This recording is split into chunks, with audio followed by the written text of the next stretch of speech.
আসসালামু আলাইকুম, welcome back to cooking by Ibadat. ঈদে স্পেশাল গাজরের সেমাইয়ের রেসিপি আজকে আপনাদের সাথে শেয়ার করব।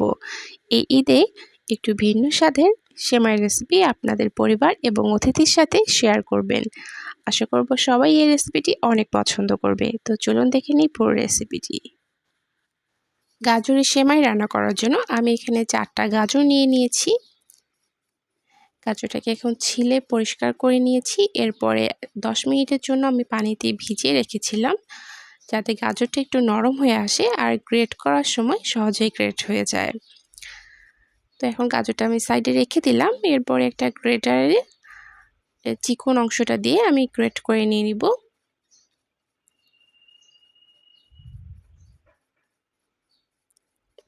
গাজরগুলো আমি কিভাবে গ্রেট করে নিচ্ছি সেটা একটু মনোযোগ সহকারে দেখবেন, তাহলে বুঝতে পারবেন। গাজরটা আমি ওপর থেকে নিচের দিকে টান দিয়ে গ্রেট করে নিচ্ছি। কাজটা একটু কষ্টকর হলেও সেমাইয়ের পারফেক্ট লুকটা আনার জন্য গাজরগুলো এভাবেই গ্রেট করে নিয়ে নিতে হবে। আর এই কাজটা অবশ্যই একটু সাবধানে করতে হবে, না হলে হাত কেটে যাওয়ার সম্ভাবনা আছে।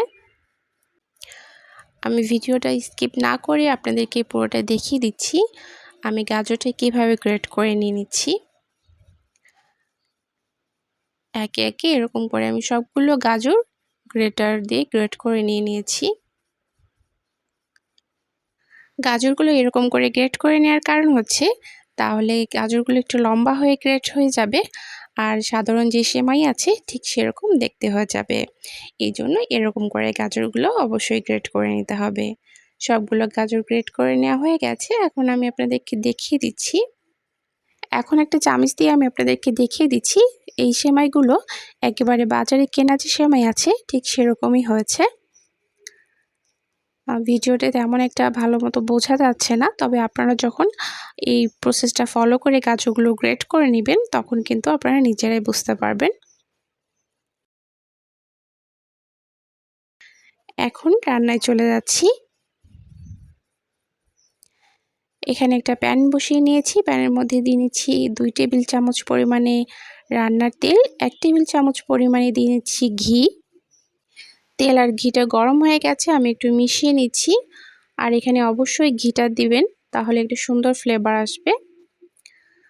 এরপরে আমি গাজরের কুচিগুলো এখানে দিয়ে নিচ্ছি।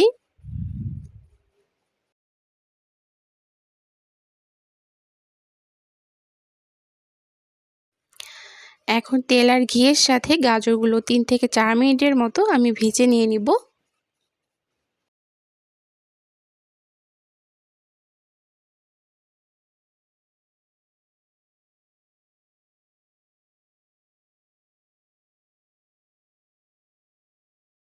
তিন থেকে 4 মিনিট গাজরগুলো ভেজে নেওয়ার পরে গাজরগুলো দেখবেন এরকম সফট হয়ে এসেছে।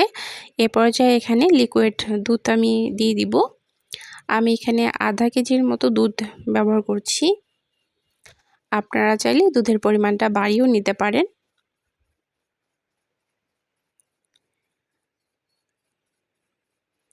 আর সেই সাথে 1 কাপ পরিমাণে আমি এখানে পানি দিয়ে নিচ্ছি।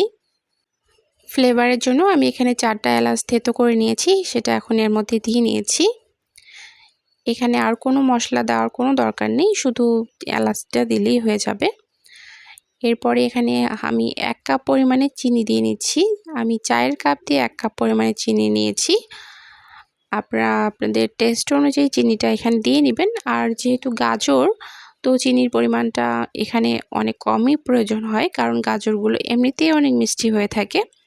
তাই গাজরের উপর নির্ভর করে চিনির পরিমাণটা এখানে দিয়ে নিতে হবে। সবগুলো উপকরণ দেওয়া হয়ে গেলে আমি এখন ঢাকনা দিয়ে ঢেকে রেখে দিব 10 মিনিটের জন্য।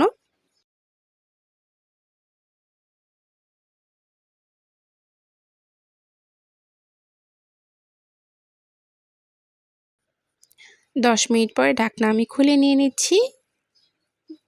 গাজরের মধ্যে বলক চলে এসেছে, এখন একটু নেড়ে চেড়ে নিয়ে নিচ্ছি।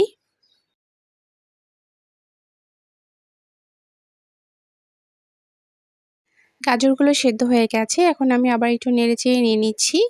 এরপরে এখানে দিয়ে নিচ্ছি 3 থেকে 4 টেবিল চামচ পরিমাণে গুঁড়ো দুধ। এখন এখানে বাদাম আর কিশমিশ আমি দিয়ে নিব। এখানে কাঠবাদাম, কাজু বাদাম আর কিশমিশ আছে, আমি সব কিছু কেটে নিয়েছি। সেটা এখন এর মধ্যে দিয়ে নিলাম। আপনারা আপনাদের পছন্দ মতো ড্রাই ফ্রুট এখানে অ্যাড করে নেবেন। দিয়ে আমি আবার একটু নেড়ে চেড়ে নিয়ে নিচ্ছি।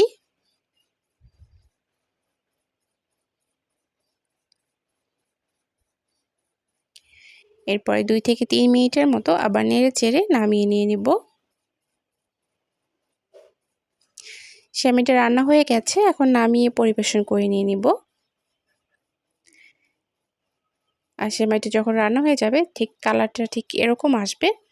আপনারা কালারটা দেখেই বুঝতে পারবেন যে সেমাইটা হয়ে গেছে। তো আমি এখন পরিবেশন করে নিয়েছি। এখানে এখন আরও কিছু আমি ড্রাই ফ্রুট অ্যাড করে নিয়ে নিব ডেকোরেশনের জন্য। ডেকোরেশনটা আপনারা আপনাদের পছন্দ মতো অবশ্যই করে নেবেন। দেখলেন তো কত সহজে মজাদার এই গাজরের সেমাই রেসিপিটি তৈরি হয়ে গেল। তাই এবারের ঈদে সাধারণ সেমাইয়ের সাথে এই গাজরের সেমাইটি অবশ্যই রাখবেন কিন্তু।